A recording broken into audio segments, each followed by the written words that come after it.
I know many of you saw the abhorrent comments made about the Latino community, specifically Puerto Rico and Mexicans and reproduction, not to mention the offensive joke about watermelons, which, side note, watermelon is delicious. And the only reason why white people made it like something to be ashamed of is because that's how Black people were achieving economic freedom. So, with that in mind, I want everyone to think about while we are dealing with our understandable outrage, Trump has always said how he felt about you. Because whenever he's talking about immigration, he's not talking about white immigrants. His wife is an immigrant. Elon Musk is a white immigrant who overstayed his visa. So when they're talking about illegal immigrants, they're always talking about Black and brown immigrants. When they're talking about immigration, they're always talking about Black and brown immigrants. And it's been surprising to me that a lot of first and second generation immigrants to the country are trusting Trump. I don't know if it's, and I am not an immigrant, so I'm saying this from a place of pure curiosity. Why did you think he wasn't talking about you? Because to the rest of the world, we were very clear on the fact that they were saying, yeah, we don't want any more Black and brown people in here. And I think that's one of the most insidious things about colonialism. Take how African Americans are looked at as the bottom rung, right? Remember the whole narrative of how Latinos do the work nobody else wants to do? That's actually not true because Black people used to do those jobs. And what changed is that Black people said, hey, we want to get paid for this. We've been doing this 400 years of free labor. We want to get paid. And instead of paying fair wages, they were like, we don't need you. We're going to take advantage of people who want to come to America. And we are going to gaslight them into accepting below average wages. We're going to force them to accept horrible working conditions by telling them that Black Americans don't want to do this work. You see how they instantly plant the seed that Black Americans are not to be trusted because they don't want you to think about the system that you're entering, which is a capitalistic system based on white supremacy. So if you have white supremacist ideals, even if you are a Black immigrant to America, because I've talked to many friends who are first generation, whether they're Caribbean or they are African, they have been told by who? The colonizers, that American Black people, African Americans, are not to be trusted, don't work hard, and they want to divide us because they know that we're stronger together. They did this on the plantations. The only difference is it's a different plantation because we all know that Black people all come from the same place. We were just dropped off at different places.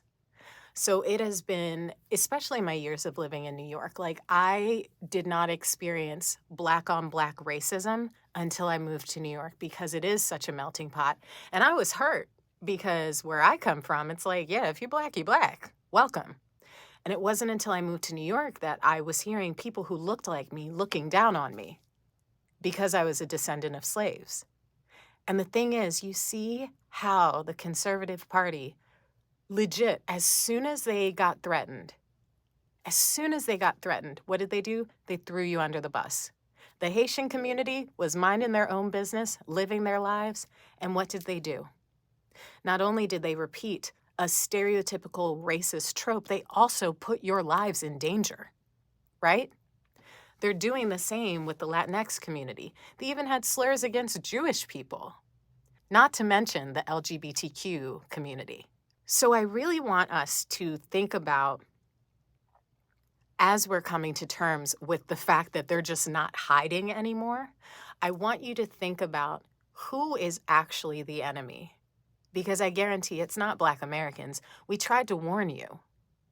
A lot of Black Americans, I think a lot of the conflict between immigrant groups as well as Black Americans who were already here is that a lot of immigrants were coming to America with these ideas about Black Americans and how they're not to be trusted and how they don't work hard, right?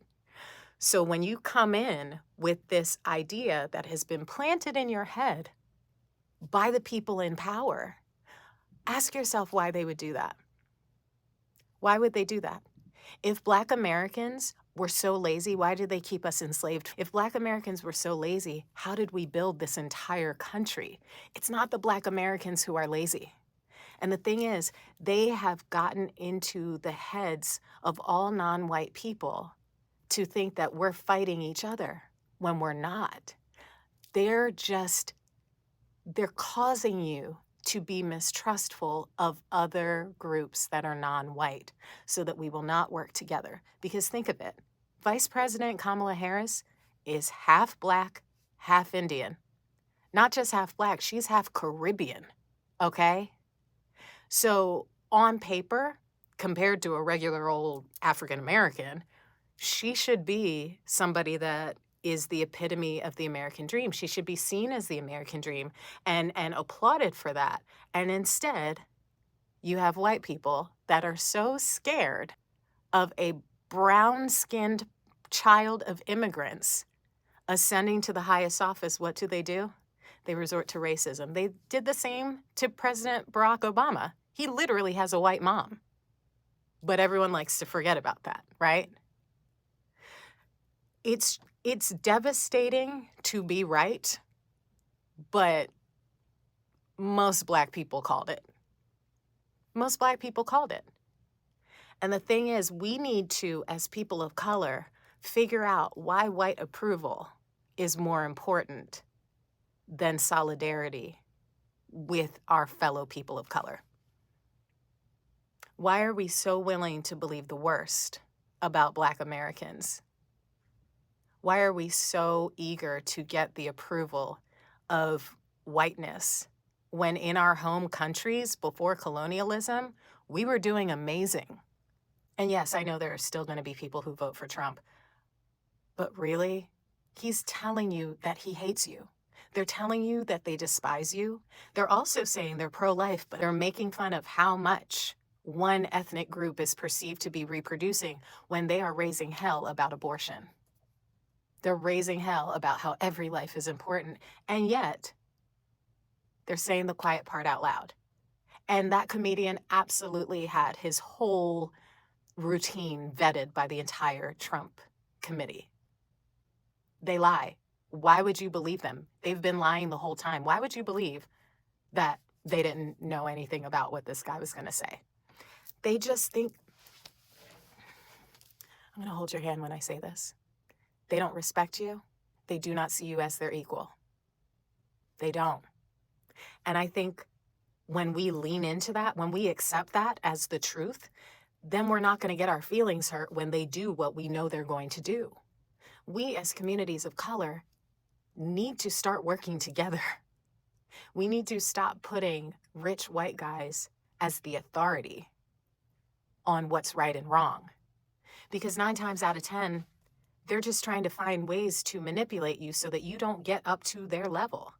It's terrifying for them to see a woman of color, a man of color, a person who is not white in the most powerful position in America.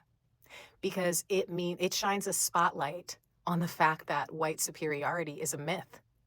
Because the very people who believe that brown and Black people are not as smart as them, not as strong as them, when they see examples of people who are, it makes them lose their shit. Which is why you get a lot of white women voting against their interests, because still they need someone to look down on. And if they're looking up to a president that's a person of color, it shines a spotlight on everything that they aren't. And I smile as I say this because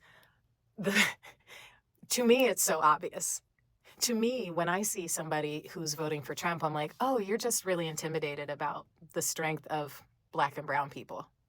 You're so intimidated by that and scared of losing your position of power that you would literally vote for a liar and someone who has no experience and is making no sense.